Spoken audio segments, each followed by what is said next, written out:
بچه ها سلام. امروز اومدیم با این قیافه های هالووینی.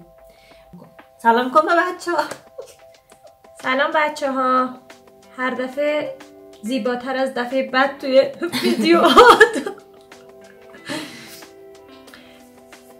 کم مونده به هالووین. اینجا هم هالووین رو جشن میگیرن. ما هم خواستیم یه آرایش ساده به شما هم یاد بدیم که اگه مثلا تو خونه‌تون مهمونی بود شما هم اینجوری بکنید با وسایل ساده. یا خواستید برید بیرون. من مهدیه رو آرایش کردم. مهدیه هم من آرایش کرده. آرایش میگن؟ آره دیگه. آرایشه دیگه. چی میگم واقعا؟ همین آرایشه. آرایش دیگه. آرایش هالووینی. اگه دوست دارین مراحل این حرکت رو ببینین، بریم بقیه فیلم رو ببینیم.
خب بچه ها ما رفتیم برگشتیم، دیدید مراحل آرایش. برید توی کانال مهدیه هم ببینید فیلمشو، به همون بگین که کدوم آرایش بهتر شده و نظرتونو برای ما بنویسین و سابسکرایب کنید.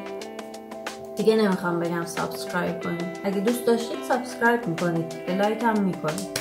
هر دفعه که نباید بهتون بگم، باید بگم.